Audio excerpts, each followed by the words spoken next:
Hey everyone, welcome back to the channel. I won't need a disclaimer for this video. This is just going to be a quick channel update for you.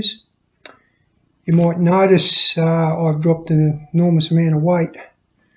For those who were wondering or those who know, I got a bit crook.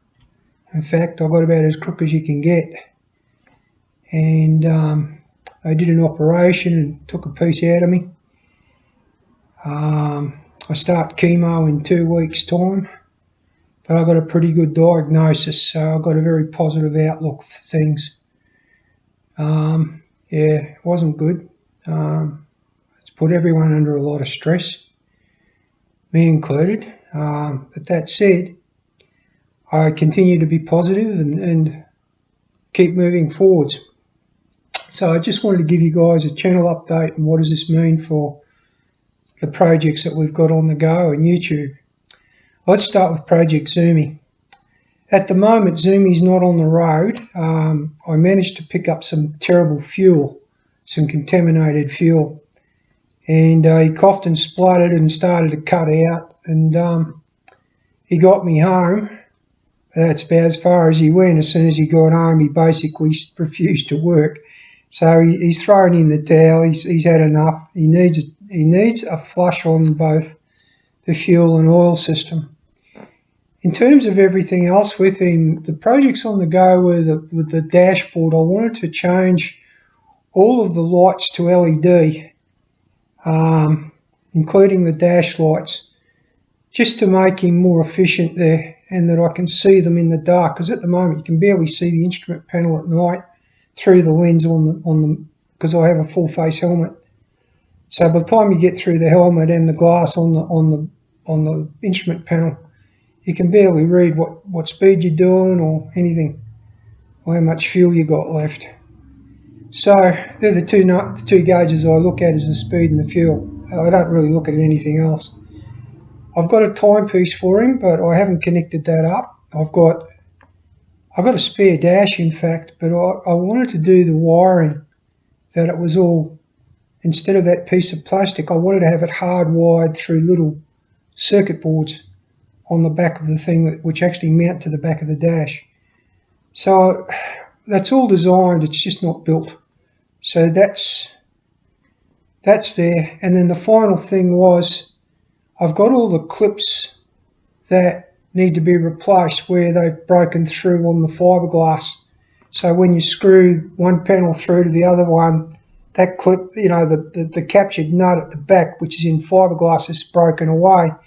Well, I've got the captured nut clips. They just need to be fiberglassed back into the panels. And it's only a matter of time and feeling right about it. So what I decided to do was, first of all, to get him running again, I'm just going to send him up to Brad, my bike mechanic. Now, Brad, I'm going to give him a shout out. He's a hard worker. He's called the scooter guy on the Gold Coast. And if you've got a scooter that's damaged and you just can't do it yourself or can't be bothered or whatever, or you need parts for your scooter, go see him and give him a go. So he's called the scooter guy. His name's Brad, and he's on the Gold Coast at Bailey Crescent. So you can look him up, but I'll put a link to his business in the description. So that's Project Zoomie, and I think once that's all done with Zoomie, that's Zoomie. As much as I want to do to him, I'll just ride him. I'll just continue to ride him around. Now let's talk about weight. I've been in hospital for just over a month. Project weight, what was I? I was 105 kilograms, prior to getting crook. I actually got crook and put weight on and went up to 115 kilograms. Now, for those who are squeamish, don't listen to the next bit, but it was all basically pus filling up my stomach and my belly.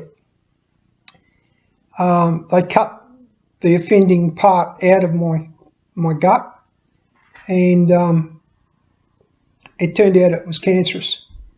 So it wasn't far advanced, it was very early, so they got it early, and that was very positive news, but it knocked me around. Like for 15 months, they've been looking for it, and it took them 15 months to find it. But they found it, which was the really good news. So, and thankfully, it wasn't that far along that it did any major thing that they could see. So at this point, they've given me a very good diagnosis and prognosis. And project weight right now, I just weighed myself, 94 kilograms. And that's a month in hospital, and I got a post-op infection too. You don't need to know too much about all of my health problems, but it really knocked me for six, folks. It knocked me so hard that, it took me a while to get up off the mat. It took me a fair while. So a month and a bit in hospital. It was a month in hospital, and now I've been home for like a week. And a week at home has done me a little bit of good. I was 101 kilo leaving the hospital, but dropping weight at about a kilogram a day, and I dropped it to 93. And this morning I weighed myself. I was 94 this morning, so I actually put a little bit of weight on this morning. And I can tell you that the first really decent meal I ate was yesterday. I had a good lunch, I had a good breakfast, and I had a good dinner. And that's the first time I ate the food. It's the first time I've had any appetite since leaving hospital, because it really did taste good. So in project weight, I'm at 94 kilograms. I'm just 4 kilograms shy of my goal weight of 90, but I'm not going to lose any more weight at this point. I'm going to try to maintain at 94, 95 kilograms. And we've got to get through the chemo, and that'll take more weight off. But I've got to build up my strength for the chemo, which is coming up in a couple of weeks' time. And I'm not looking forward to that, because I'm going to be real crook for that too. All right, so that's project weight. The NGEM, Project NGEM with Nightglow Manufacturing. Nightglow Manufacturing's on hold. It has to be. We couldn't get the parts through. Everything's shut down. The manufacturers all shut down. We just couldn't get parts through for manufacture. So it was easiest just to park the whole project until such time as I get back on my feet. And that'll actually work out well, because it gave me a bit of time to redesign a couple of things and revamp or tweak the production candidate a little bit better. So I've actually saved myself a little bit more in production cost. I've revamped the whole model. I've changed the way that the battery mounts, and in so doing, I've saved a fair bit of money, I think. The bottom line for that is quite simple. The NGEM will become a locally produced product in its entirety. We're going to be recovering our raw material from waste. So I need to set that part of the business up next, where I've got scrap coming through that we can salvage components off of to make the NGEMs. And there's plenty of it. There's a lot of it, and we've used a very, very common chip.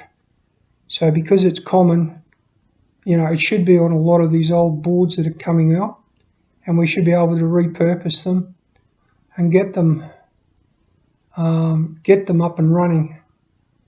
So we've got all of the things necessary to move forward with all of that, but it's all parked until I get myself back on my feet. The website's in the same position. It's just parked. There's a very basic website up and running, along with social media. It's all just parked. Everything's just on hold. So that's Project NGEM with the Nightglow Manufacturing business that we're starting up. Now, it's my intention to release my business model to the world, because this business model, I built it with zero cash. I've done it as I could afford it, with my own funds, without borrowing any money, without investing huge amounts of money in premises, in capital equipment. I've used my own tools, I've used my own knowledge, and it's taken me 3 years to get off the ground in terms of a production candidate. I got myself a little government grant, which helped me a bit, got me going. But you know what? I'm quite proud of the fact that it's up and running and ready for me to step back into when I'm ready. So that's that project. I don't know what other projects we've got. I can't remember off the top of my head. But as we move along, I was doing a budget series, and I'm pretty sure that I didn't finish it. The reason was that I got crook, and everything just got parked when I got crook. So I think that with the budget series, it's common sense. To me, budgeting is common sense. It really is. There's nothing hard about doing a budget. It's simply this. Set up an amount of money you need to spend for every expense you have, right? So you've got things that come up every couple of months, like the electricity bills once a quarter, right? So you know that once a quarter you're going to spend $300, which means you've got to be putting away $100 a month every month, so that when the bill's there, you got your $300 and you can just pay it. And that's budgeting. That's essentially what it is. You know how much you can afford to spend on food. You know you've got to create savings. You've got to make sure you're putting $100 a week away. If you're not doing that, you're kidding yourself, right? If you're not putting at least $100 a week away, that at the end of 50 weeks you've got $5,000 in a bank account somewhere. You're kidding yourself, and you don't spend that money. You keep accumulating that until you've got $20,000, $30,000, $40,000, and then you have a think about what do you want to spend that money on. And you might find that you can pay a house off with that, or you can pay off a credit card, or you absolutely must get rid of credit cards. Absolutely got to pay them out as quickly as you can. However much you can put into credit cards to get rid of them, cut them up for a start. Just put the scissors through them, cut them up, and make sure that you don't use them. By all means, have a debit card, or I have debit cards which come out of my bank account. And I have an expenses account which I use with that debit card. So I know that if I'm spending on that debit card, that I've budgeted that money for that expense. Now, I also have an emergency fund that I put $10 a week into. And every week I chuck another $10 in. After 10 weeks, it's got $100 in there. You'd be amazed at how handy that $100 comes in if you fall a bit short somewhere, and you just got to grab it to make up the difference, and you put it back the next time you get a payment somewhere. But you don't spend that money. You don't spend money when you haven't got it. This is what I'm saying. So in terms of budgeting, don't have a credit card. If you haven't got money, you should not have a credit card anyway. If you've got credit cards, then if they're for business, that's different. Credit cards are necessary in business sometimes. But if your business isn't managing, it shouldn't have a credit card either. It should be budgeted within the business, within your business model. Everything requires a budget. Doesn't matter what it is. Doesn't matter. Whatever it is, if it's the kids' shoes, if it's the food, if it's the petrol for the car. If you're paying off a car, you're stupid, right? You don't have to pay off a car. You can go out and buy a quite reliable car for $4,000 or $5,000 that'll quite happily get you around, And you keep that car until the bloody wheels fall off it, and you go get another one for another $4,000 or $5,000. If you're paying $2,000 a month on a car, you're stupid, right? That's stupid. You can't afford it. You haven't got that kind of money to spend. You're paying, if you work it out, you're paying nearly 3 times the sticker price of the car back to the dealer, just so you can drive around in something that looks a bit flash. I don't give a shit what my car looks like. I couldn't care less. We bought Leonie's car. We walked up and we paid cash for it, right? Because we budgeted that. We saved for it for a couple of years. She wanted a new car. We put up with the car we had, which was all right until the bloody gearbox blew up in it, and then the motor blew up in it, and that was the end of it. But it was an immaculately clean car. We looked after it. And this is the other thing. You've got to look after what you have. You can't have things that that you abuse. I've got a camera here. I'm going to show it to you. This is the camera I use for YouTubing when I go remote. Right, this is my camera, my little tripod. Have a guess how old that camera is? Anyone want to guess? That camera's 13 years old. You know, and it works. It's a digital camera. It works fine. I put a new digital card in it. I can take up to 8 gigabytes of film on it. But I can also get a 16 or 32 gigabyte card in it.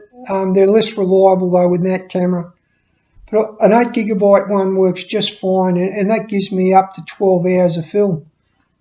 Even motion picture or anything, I can take 12 hours worth, which is heaps, more than I ever need.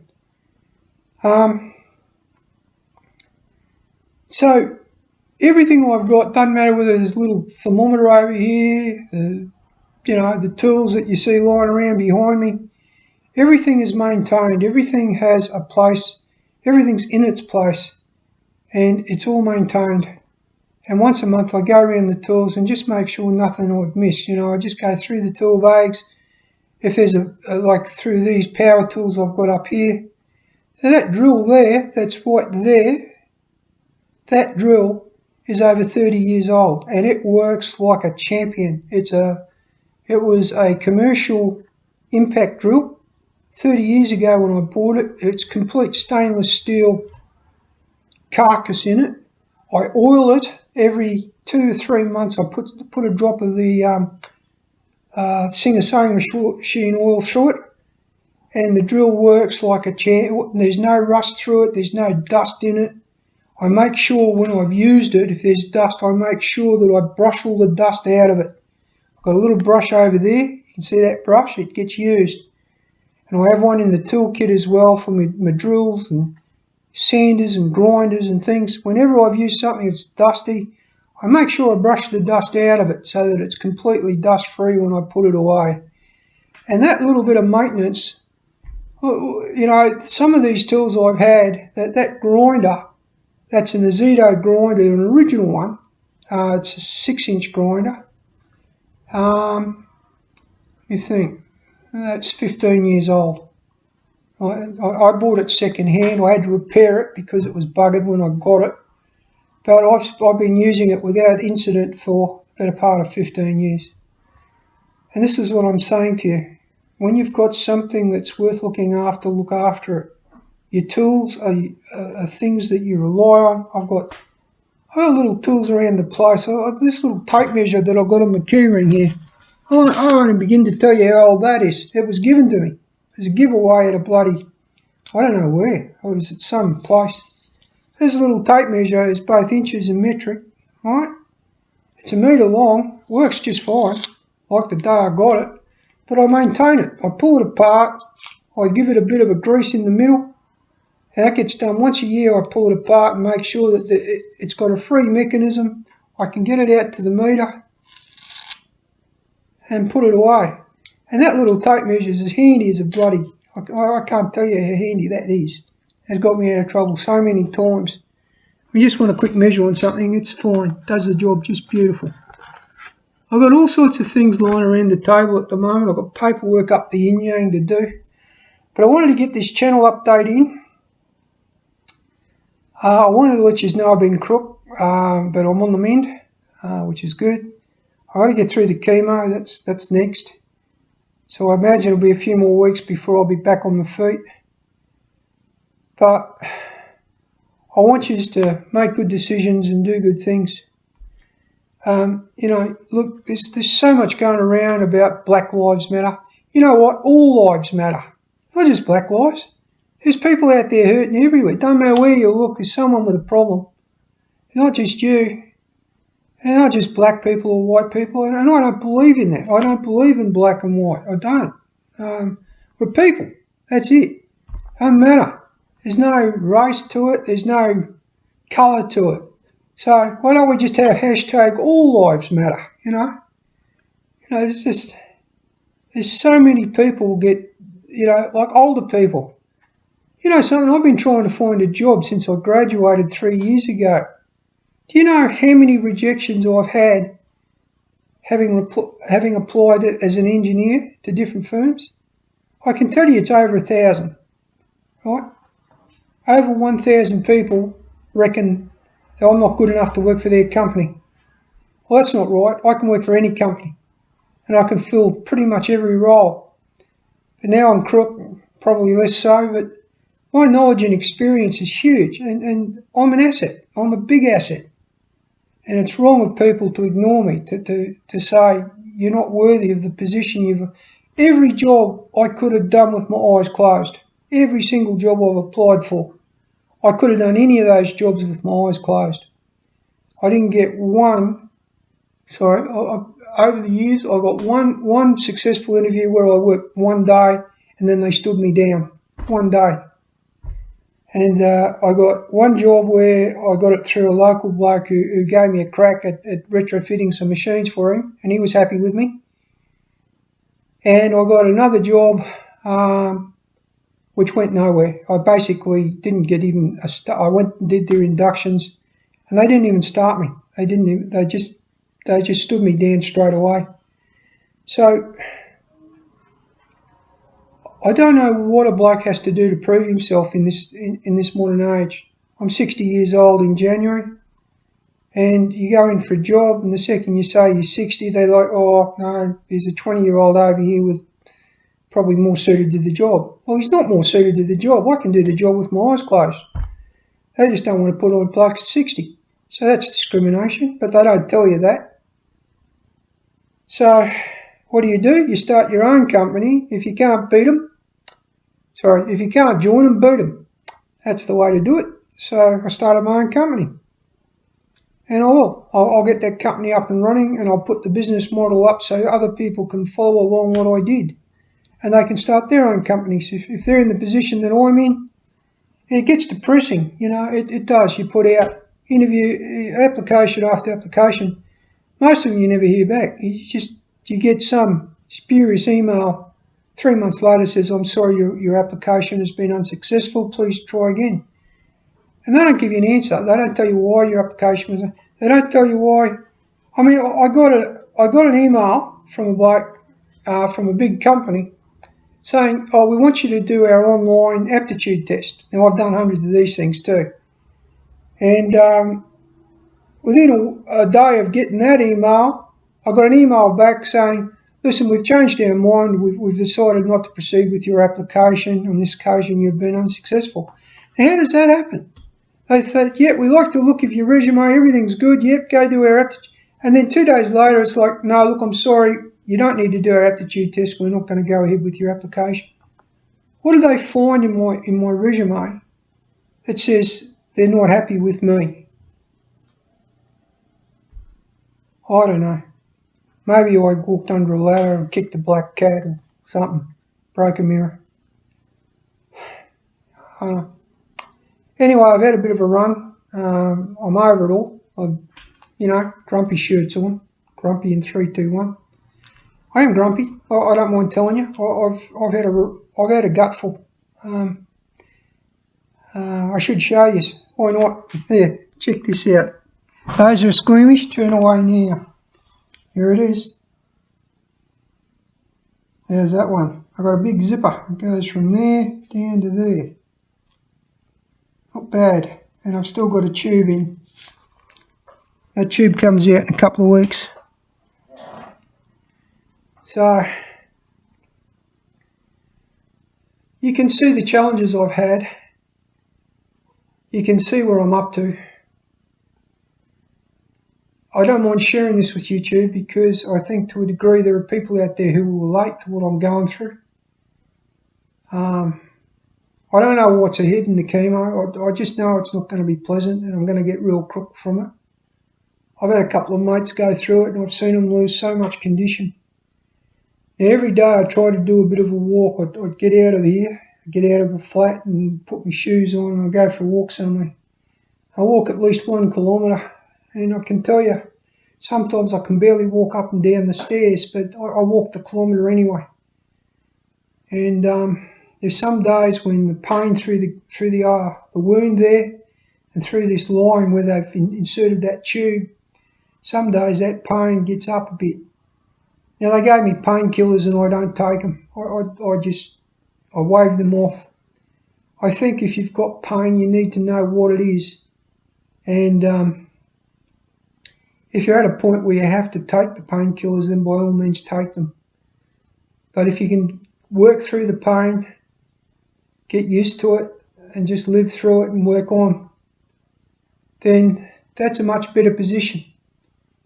Because at the end of it, if you rely on painkillers, at some point you have to wean yourself off them. And lots of people can't. That's not me. I'm not a person that does that sort of thing or puts himself in that position. So I will happily not take the painkillers. They can sit in the cupboard and eventually they're going down the toilet. But there are some days when the pain gets unbearable and I take 2 Panadol, and that's as much as I'll take. And if I've taken the 2 Panadol, that's it. I don't take any more. Have a look what they did to me. They did a real good job. The bruises from the blood, all the cannulas and the blood and stuff. Got a nice one on this arm too over here. I tried to chuck a cannula in there and missed, and smashed through the bloody wall of the bloody vein. Gave me a nice bruise. I'm been knocked about a bit.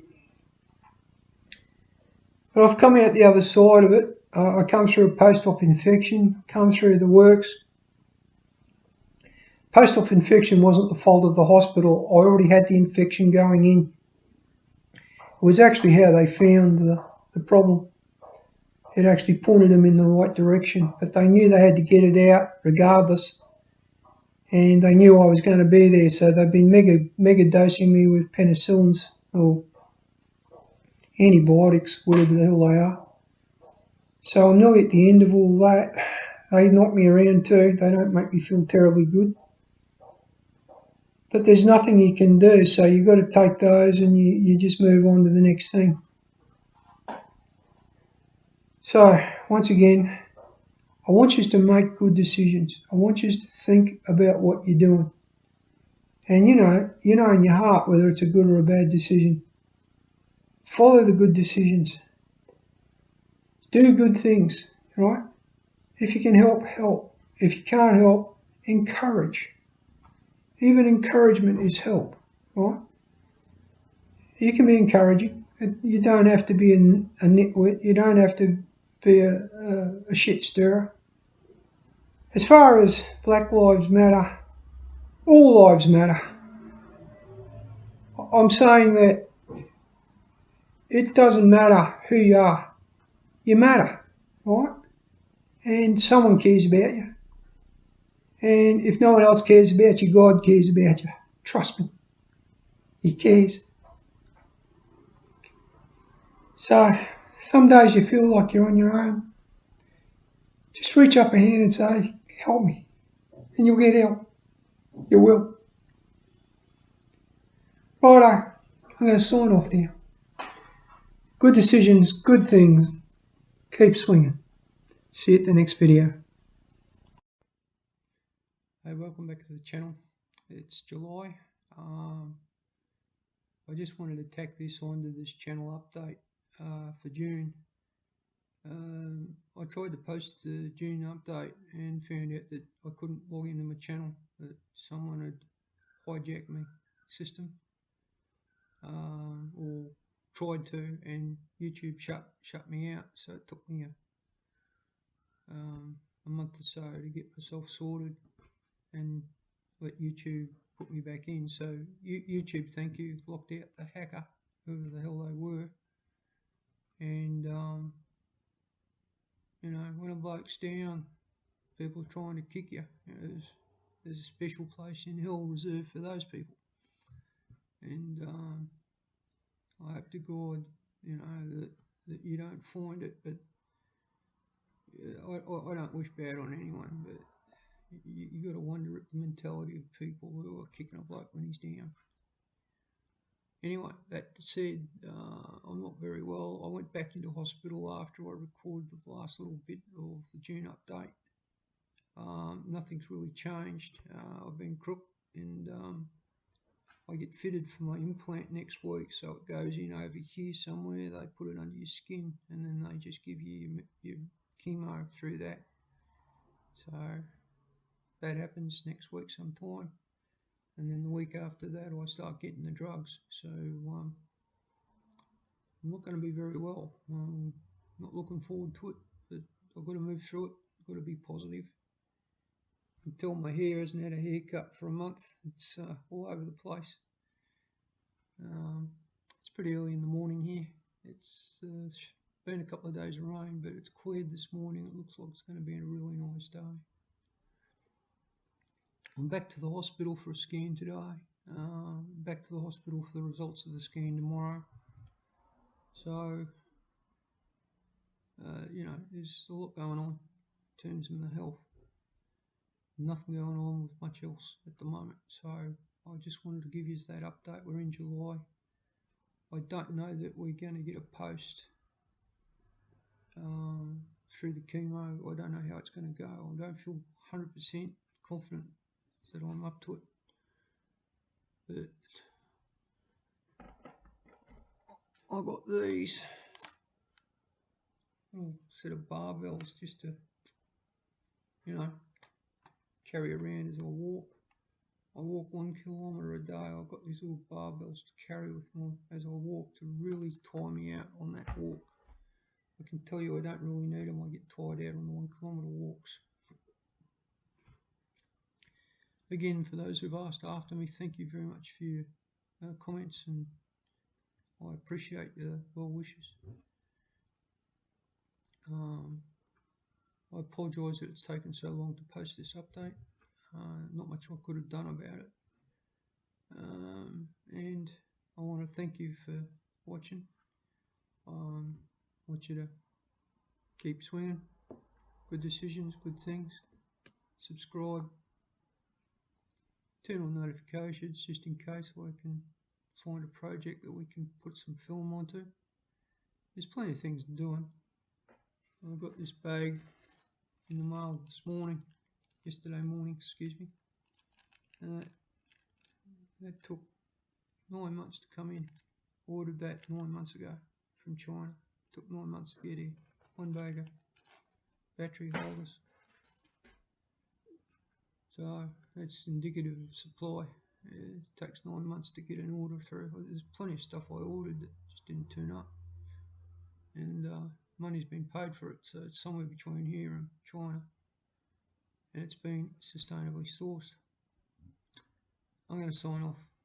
Good decisions, good things, keep swinging. I'll see you at the next video.